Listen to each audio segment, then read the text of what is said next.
On my 68th birthday, I thought the worst part of the evening would be the store-bought cake. Then my granddaughter tugged my sleeve and whispered, "Grandpa, can I come live with you?" 10 minutes later, she knocked over a glass of lemonade, and my son's wife backhanded her across the face hard enough to leave a red mark in the shape of her rings. My own son just sat there, staring at his plate. I stood up so fast my chair hit the floor, and I said, "Get your hands off my grandbaby." I didn't know yet that this was only the first thing I'd have to say that night. Before I go any further, let me just say thank you for being here with me. If you're watching this, drop a comment and tell me what state you're calling in from tonight. I always love seeing where you all are. And one thing I want to be upfront about, some names and details in this story have been changed, but the heart of it is real, and I hope it stays with you the way it stayed with me. The smell of pulled pork had been drifting out of the smoker since 2 in the afternoon, and I kept telling myself it was going to be a good day. 68 years old. My wife Margaret would have gone all out for it, she always did. Streamers taped crooked to the porch railing, her peach cobbler cooling on the windowsill, a card from Lily with glitter glue that never quite dried in time. But Margaret had been gone almost 3 years now, and the cake on the counter had come from the Publix on Route 9. The kind with the plastic rose in the corner that nobody ever eats. I told myself it didn't matter. It was still a birthday. It was still my family. There were 7 of us around the picnic table that evening, out behind my house in Asheville, North Carolina, under the string lights I'd put up the summer before Margaret passed and never taken down. Me, at the head of the table. My son Marcus at the other end. His wife Denise across from my neighbor Gloria Whitfield, who'd lived next door for 14 years and made a point of bringing her famous baked beans to every gathering whether she was invited or not. God bless her. My brother-in-law Pete, already 2 beers in, and complaining about the humidity like he did every single summer since Nixon was in office. And Lily, my granddaughter, 7 years old, all elbows and knees and a gap where her front tooth used to be, sitting beside me in the folding chair that had become hers, without anybody deciding it that way. She'd helped me light the candles, twice actually, because the first match went out in the breeze, and she'd giggled like that was the funniest thing that had happened to her all week. "Grandpa," she said, leaning in close enough that I could smell the bubblegum she wasn't supposed to be chewing before dinner. "I made a wish." "Is that right?" I said. "What'd you wish for, baby girl?" She thought about it hard, the way kids do when they want to get something exactly right. "I wished you'd never go away, like Grandma." Something in my chest pulled tight, the way a rope pulls tight right before it either holds or snaps. I put my arm around her small shoulders and didn't trust myself to say anything for a second. Then she leaned in even closer, so quiet I almost missed it under Pete's laughing at his own joke. "Grandpa, can I come live with you?" I looked down at her. She wasn't smiling anymore. "What do you mean, sweetheart?" She just shrugged. The kind of shrug a kid gives when they've already learned that some questions don't get answered, so why bother asking twice? She reached for her lemonade instead. That's when it happened. Her elbow caught the cup in accident, the kind that happens 40 times a day at every family dinner in this country, and it went over. Ice and lemonade running across the picnic table and dripping onto Denise's white shorts. Denise was up out of her seat before I even registered the sound of the glass hitting wood. Her hand came across so fast I didn't have time to move, and it caught Lily square on the cheek, hard enough that the sound of it skin on skin, her rings catching the edge of it, cracked across that backyard, like something breaking. Lily didn't cry. That was the part that got me. A 7-year-old girl gets hit in front of her whole family, and she doesn't cry. She just goes very still, hand halfway to her face, eyes wide and dry, and already someplace else. I looked at Marcus, my son. He was staring down at his paper plate like it had just said something fascinating. I stood up. The chair went over behind me. "Get your hands off my grandbaby," I said. My voice came out lower than I expected, and steadier. "Denise, you get in your car and you leave my property right now." Denise's face did something complicated shock, then something colder underneath it. "She spilled a drink on me, Donald. She needs to learn." "I don't care what she spilled," I said. "You do not put your hands on that child. Not in my yard. Not anywhere. Ever again." Nobody at that table said a word. Not Pete, not Gloria, not my own son. Just the cicadas going in the trees, and Lily standing there with a red mark rising on her cheek like a slow sunrise. And I understood in that moment, standing over a knocked-over chair on my own birthday, that this was not the first time. This was just the first time I'd seen it. I sent everybody home an hour later. Marcus and Denise took Lily with them, because the law says a grandfather doesn't get to keep his granddaughter just because he wants to, no matter how much his gut is screaming at him that something is wrong. I stood in my driveway and watched their taillights disappear down the road, and I did not sleep that night.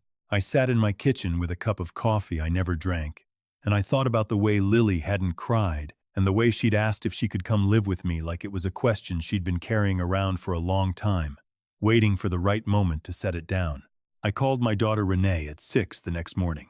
She's 41, lives 2 hours away in Charlotte with her husband and my 2 grandsons, and she picked up on the second ring even though it was barely light out, because that's the kind of thing you know when your father calls before sunrise. "Dad?" "What's wrong?" I told her. All of it, the slap, the mark on Lily's cheek, the way Marcus hadn't moved, the question Lily had whispered before any of it happened.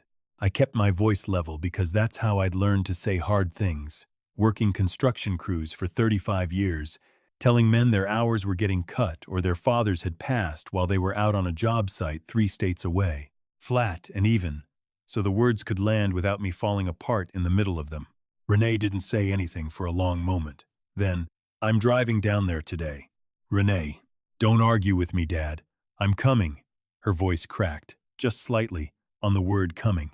"How long has this been happening? Does Lily have marks anywhere else?" "I don't know yet," I said, and that admission sat in my chest like a stone. "I need to find out." "Don't confront them again before I get there," she said. "Don't let them know you're building something. Can you do that?" I looked out my kitchen window at the backyard, at the tire swing hanging off the oak tree that Lily hadn't touched all summer, and I thought about how much restraint that was going to take. "I can do that," I said. "I love you, Dad." "Love you too, baby girl." I hung up and I stood at that window a long time. 2 doors down, Gloria Whitfield's sprinklers kicked on, throwing slow arcs of water across her lawn in the gray early light.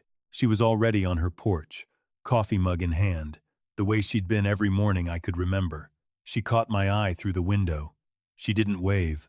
She just gave me one slow nod, the kind that says I've been waiting for you to finally see it.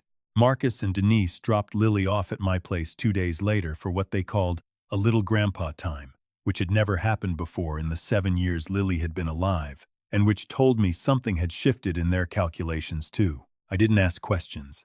I just knelt down and hugged my granddaughter and felt her arms go around my neck a little too tight, a little too long, like she was checking that I was really there. That first afternoon, I found her sitting cross-legged on my back porch with a school notebook, coloring with the stub of a pencil like it was the only one in the house. I sat down beside her. "Whatcha drawing, sweet pea?" She hesitated just a half-second flinch, shoulders coming up toward her ears before she caught herself and relaxed, because it was only me. That half-second nearly took the legs out from under me, right there on my own back porch. She held the notebook out without a word. The first pages were what you'd expect. A house with too many windows. A cat that looked more like a loaf of bread. Stick figures, holding hands under a scribbled yellow sun. Then I turned the page and the whole notebook changed. A tall figure with sharp, angry lines for arms. A small figure beside it, hunched down, small. A closed door with a lock drawn on the outside of it, 3 separate times, like she'd needed to make sure it was really locked. I turned another page. A girl sitting in a corner. No face, just an oval where a face should be. The corner shaded in so many layers of pencil that the paper had worn thin and torn in one spot. The last page was different.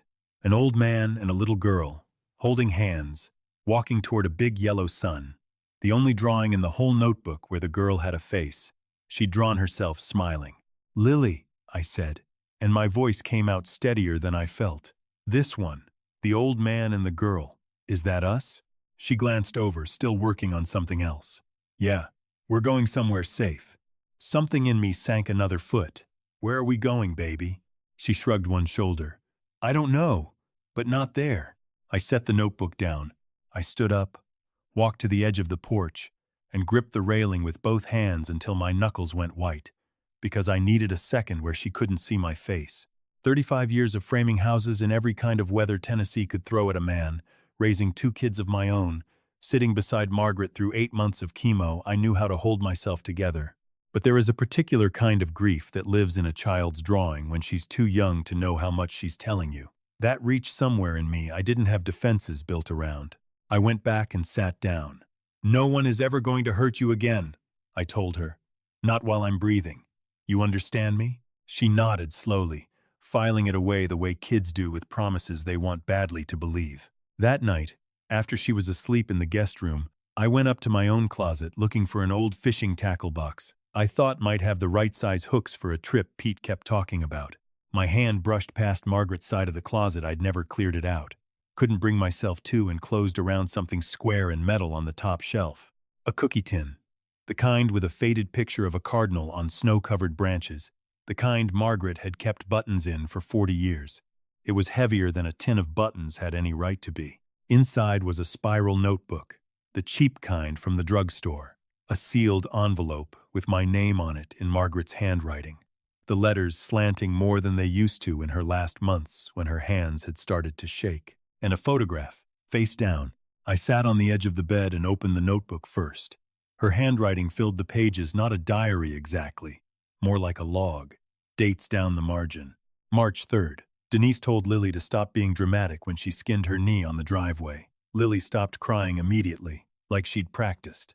April 19th. I tried to hold Lily on my lap while Denise was in the other room. Denise came in and said I was making her soft, that she needed to toughen up. Lily looked at me over Denise's shoulder as she was carried off. I won't forget that look as long as I live. May 30th. Lily was sent to her room at noon. I knocked at 3. Denise said she was napping. I could hear her in there, and she was not asleep. I had to stop and set the notebook on my knee, look at the wall, and breathe through the burning behind my eyes. 44 years of marriage, and I thought I knew every thought Margaret ever had. She'd watched this happening. She'd sat in that house on her visits and written it all down in her failing hand and never told me, because I understood now. Reading it, she knew I wasn't ready to hear it yet. We both knew that about me, even if neither of us ever said it out loud. The last entry was written smaller, more careful, like she was rationing her strength across each letter. "Donald, if you're reading this, it means I was right, and I'm sorry I couldn't stay and fight this with you. But I didn't leave you empty-handed." I held that notebook against my chest and let myself feel it for a minute. Then I picked up the photograph and turned it over. Lily, at maybe 3 years old, asleep against Margaret's shoulder. Margaret's arm curved protectively around her. Autumn light, coming gold through a window behind them. Margaret's face turned just slightly toward the camera, caught mid-laugh, not posed at all. On the back, in pencil, "This is what love looks like, Dawn. Fight for her." I sat with that photograph a long time. Long enough that the light in the room shifted a good 6 inches across the floor. Finally, I opened the envelope. A single folded page. A letterhead I didn't recognize.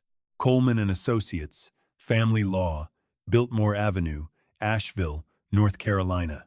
A confirmation of an appointment. Margaret's name at the top, dated 14 months before she died. Underneath it, in her own hand, "He knows what needs doing. Just walk in and tell him what you've found. He's a good man, Don." I made certain of that before I trusted him with this. "You went to a lawyer," I said out loud to the empty room, my voice coming out rough. While I was sitting in that waiting room every Thursday, thinking the hardest thing I'd ever have to do was say goodbye to you. You were out here making sure Lily wouldn't be left alone in the world. I looked at the tin, the notebook, the photograph, the letter. 4 things Margaret had put together in the last months of her life, when she had every right to spend whatever strength she had left on herself, and she'd spent it instead on a little girl who wasn't even her blood by birth, but who she'd loved like her own from the day Marcus brought Denise and baby Lily around for the first time. I typed the law firm's name into my phone. Office hours started at 8 the next morning. Down the hall, I heard the guest room door creak, small footsteps, and then Lily's voice. "Grandpa, are you still up?" "Right here, sweet pea. Come on." She climbed up beside me on the bed and didn't ask about the tin or the notebook or why my eyes were red. She just leaned against my side and let her feet swing off the edge of the mattress. "Grandpa, Do you miss Grandma a lot? Every single day, baby. Me too. She used to let me have chocolate milk before bed. Mom doesn't let me do that. Well, I said, I think we can make an exception tonight. She smiled, really smiled, the whole face kind kids do when they forget, just for a second, to be careful. For the next 3 weeks, I moved slow and quiet, the way Renee had told me to. Denise and Marcus kept dropping Lily off, more and more often, which I understood now wasn't kindness, it was convenience. A woman who found a 7-year-old easier to manage when she wasn't underfoot. I didn't say a word about the lawyer, about Margaret's notebook, about any of it. I just watched, and I wrote down what I saw the way Margaret had taught me to, without meaning to. One Sunday, Lily came to me with a mark on her upper arm, 4 small bruises in a row like fingers had gripped too hard. And when I asked her about it, she said, I don't remember, in a voice too flat and too fast for a 7-year-old telling the truth. That was the day I drove to Gloria Whitfield's porch instead of my own kitchen. Gloria was where she always was, coffee in hand, the Asheville paper folded on the railing. She watched me come up her front walk and she didn't say good morning. I wondered how long it would take you, she said. I sat down in the chair beside her, the one that had been there as long as I'd lived next door. You've got something for me, I said. Not a question. She took a slow sip of her coffee. Margaret came to see me about a year before she passed. Sat right where you're sitting now. She was already thin by then, but her mind was sharp as ever. She had an envelope. Asked me to hold it until you came looking hard enough to need it. My chest did something complicated. And last week, Gloria said, when I saw you standing in your kitchen window at 5 in the morning, I knew you'd finally stopped pretending. She went inside and came back with a second envelope, my name on the front in Margaret's hand. What else have you seen from over here? I asked her. Gloria set her coffee down carefully. I've seen that little girl sitting alone on their back steps at 7 in the morning in her pajamas, no breakfast, just staring at the yard like she was waiting on something that wasn't coming. I've heard Denise through that fence line, Donald. The way she talks to that child. I should have said something sooner. Margaret asked me to wait until you were ready. She said you'd come when you were ready and not one day before.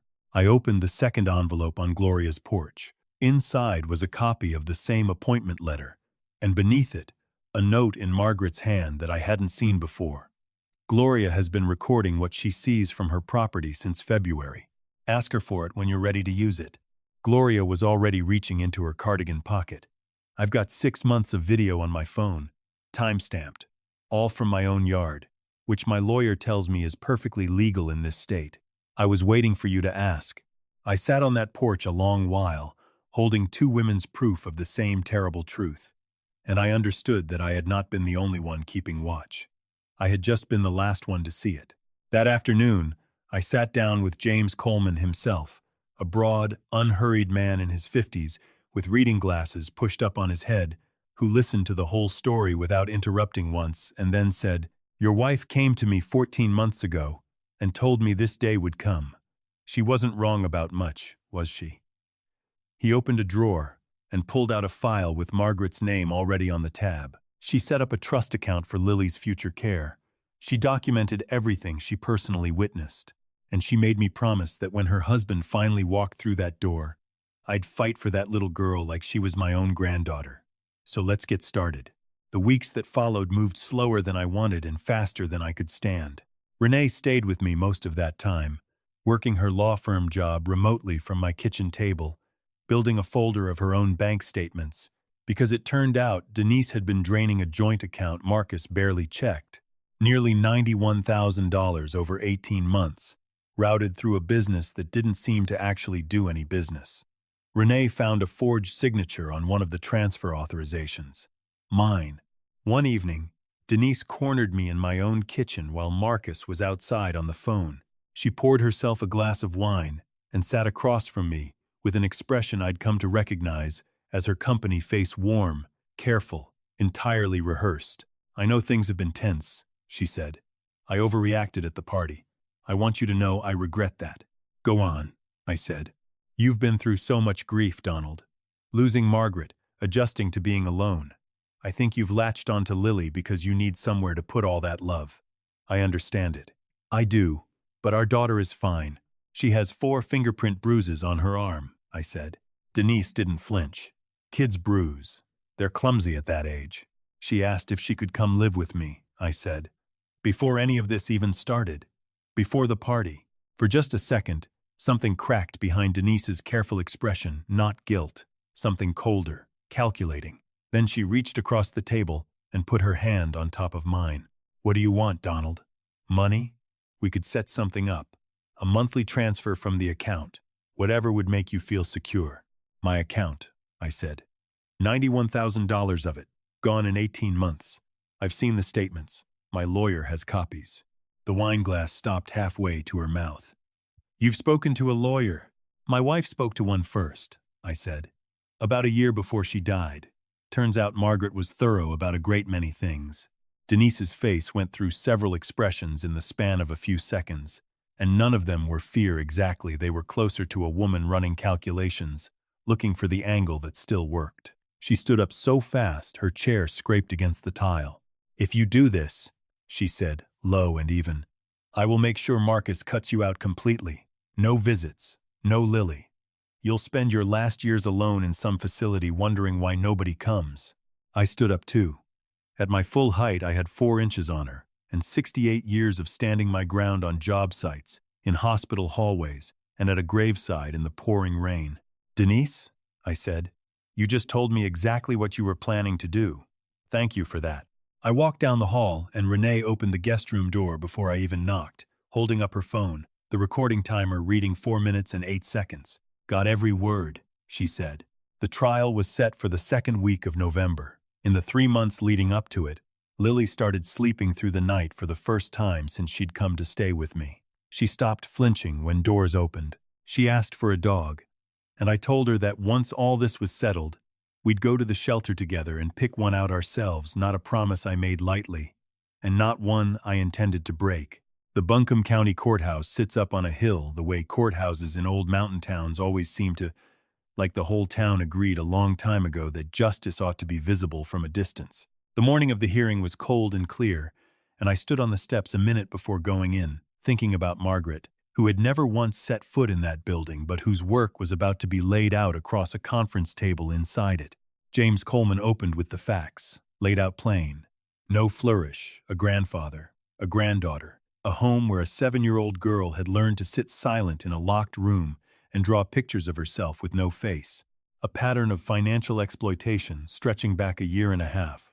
A forged signature, the daughter-in-law's own words, captured on a recording, laying out exactly what she intended to do to an old man who'd only ever tried to protect his family. The court-appointed psychologist testified that Lily showed what she called hypervigilance, a child who scanned every room for danger before she let herself relax in it, who flinched at sudden movement, who had learned far too young how to make herself small and quiet and easy to overlook. Then James introduced something the other side's attorney tried hard to keep out. A video Margaret had recorded 6 weeks before she died, notarized and left with the firm for exactly this purpose. The screen at the front of the room lit up, and there she was, my wife, in the blue armchair from our old house, wearing the green cardigan she loved, her hair done the way she always did it when something mattered. If you're watching this, she said, it means things got bad enough that Donald finally stopped waiting. She looked steady into the camera. Don, I am not angry that it took you this long. I know how you are. You think if you're patient enough, things come right on their own. That's one of the best things about you. It's also the thing that nearly drove me out of my mind for 44 years. I heard something that might have been a laugh catch in my own throat. I need you to know something about Denise, Margaret went on, her voice steadying into the tone she used when she needed you to really hear her. She does not love that little girl the way a mother should. I've watched her for years, Don, and I have never once seen her look at Lily the way I looked at you, or at our children. To her, that child is a burden to be managed, and that is exactly what she has been doing, managing her. My jaw locked. Beside me, Renee's hand found my arm and held on. You spent 35 years building half the houses in this county with those hands, Margaret said. You can do this. I know you can, because I know you better than you know yourself. Then her voice softened even further. Lily, sweetheart, If you ever see this, I want you to know your grandma loved you from the very first day I met you. Not for anything you did, just because you existed, and you were ours. That was always more than enough. You are safe now. Grandpa is going to make sure of it. He always keeps his promises. The room was silent except for the low hum of the projector. I did not try to stop the tears. I let them come, and I straightened my back, and I kept watching the screen until it went dark. Denise took the stand that afternoon, coached and careful through the first 20 minutes of questioning. Then James Coleman stood for cross-examination and walked her, patient and precise, through the bank records, the forged signature, the shell company that didn't exist beyond a filing cabinet somewhere. "Mrs. Reyes," he said finally, "how would you describe Lily's place in your family?" "She's my daughter," Denise said. "And did you welcome her presence in your home?" A pause, just slightly too long. "Of course." James reached into his folder and set Lily's drawing in the center of the table, the old man and the little girl, holding hands, walking toward the sun. "Then, explain to me," he said, "why your 7-year-old daughter drew this," and asked her therapist if a judge could see it. Denise looked at that drawing for 4 full seconds without saying a word.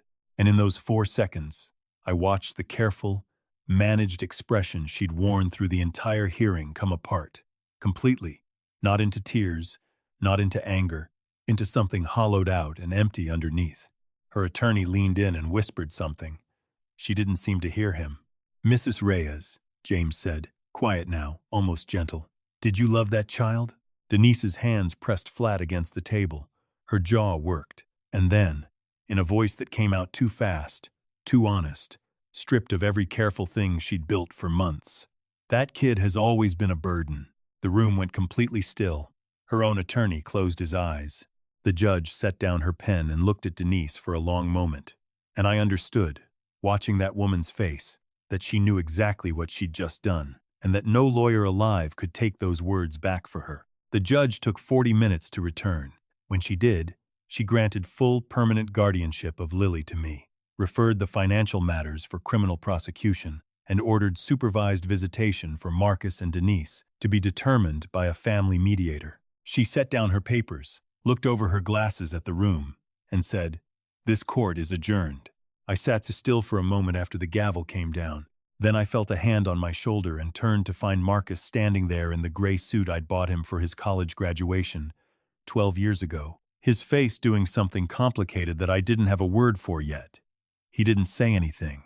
He just held out his hand, and I stood up and took it, because whatever else that man had failed to do, he was still my son.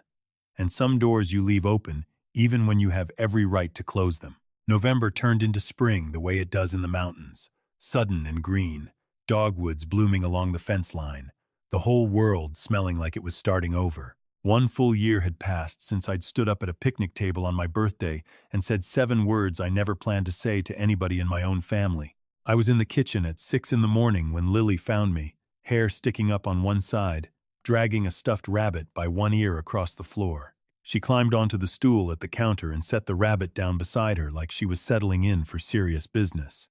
"Is today my birthday?" she asked. "It sure is." "Am I 8 now?" "You are 8 now." She looked at her own hands, turning them over like 8 might look different somehow. Then she looked up at me with eyes that had stopped scanning the room for danger a long time ago, that looked at the world now the way a kid's eyes are supposed to open, unguarded, expecting good things. "Grandpa, can we get pancakes? And can Biscuit come sit under the table while we eat?" Biscuit was the beagle mix we'd picked out from the shelter 8 months earlier, the same week the custody order became final. And he thumped his tail against the floor at the sound of his name. "We can absolutely do both of those things," I said. And I laughed, the kind that starts low in your chest and comes out before you've decided to let it. Renee arrived at 9 with a box wrapped so big she had to turn it sideways to get it through the door. Gloria came by at 11 with a casserole and the blue cardigan she wore on days that mattered. Even Marcus came, standing on the porch a moment with his hands in his pockets before he worked up the nerve to knock, the way he'd been doing every visitation Sunday for months now, earning back an inch of trust at a time. Lily answered the door herself. She studied her father for a second with the careful, quiet assessment of a kid who's learned the difference between people who show up and people who don't. Then she stepped back and held the door open, We're having pancakes, she said. There's extra. We ate around my kitchen table that afternoon, all of us. The conversation moving easy the way it does when people have come through something hard together and landed on the other side of it. Lily ate more than I'd ever seen her eat in one sitting, and she never once looked over her shoulder at the door. That evening, after the candles, 8 of them, blown out in one breath, cheeks puffed with the pride of it, I slipped back to my bedroom for a minute. I picked up the photograph from my nightstand, Lily asleep on Margaret's shoulder, autumn light through the window, and I held it a while. "We did it, Margaret," I said, my voice steady and quiet, the voice of a man who has finally finished something. "We did it." Down the hall I could hear Lily's voice, bright and insistent, telling Renee something about Biscuit with the total conviction of a kid who can't believe the grown-ups around her haven't already grasped how important the information is. I set the photograph back down beside the tin, and the folded drawing that still said, in careful crayon letters, "Me and Grandpa, safe." Then I went back down the hall to my family. I waited too long. That's the truth I have to carry. For a long while, I told myself that patience was the same thing as wisdom, that staying quiet kept the peace. It didn't. It was just fear, wearing a reasonable-sounding coat. And while I wore it, a little girl learned to sit silent behind a locked door and draw pictures of herself with no face at all. If there's one thing this whole ordeal taught me, one thing I'd stop a stranger on the street to say, it's this. The people who love us most don't always get to stay long enough to finish the fight themselves. But if we're lucky, they leave us everything we need to finish it for them. Margaret couldn't be here for this, but she made sure her love was. And I believe, with everything I have left in me, that she put that tin exactly where my hand would find it, exactly when I was finally ready to open it. Don't wait the way I waited. If something in your family feels wrong, if a child you love has gone quiet in a way that doesn't sit right with you, trust that feeling and act on it. You don't need a year of paperwork and a courtroom to stand up and say, "Not in my house, not to my family." Family isn't a name on a piece of paper. Family is who shows up, who stays, who fights when fighting is the only loving thing left to do. If this story moved something in you, if it reminded you that it's never too late to stand up for someone who needs you, leave me a comment and tell me about a time you had to do the same. Share it with somebody who needs to hear it tonight. And if you believe love outlasts everything, even silence, even grief, stick around. I've got more stories like this one to tell you. Thank you, from the bottom of my heart, for staying with me all the way to the end.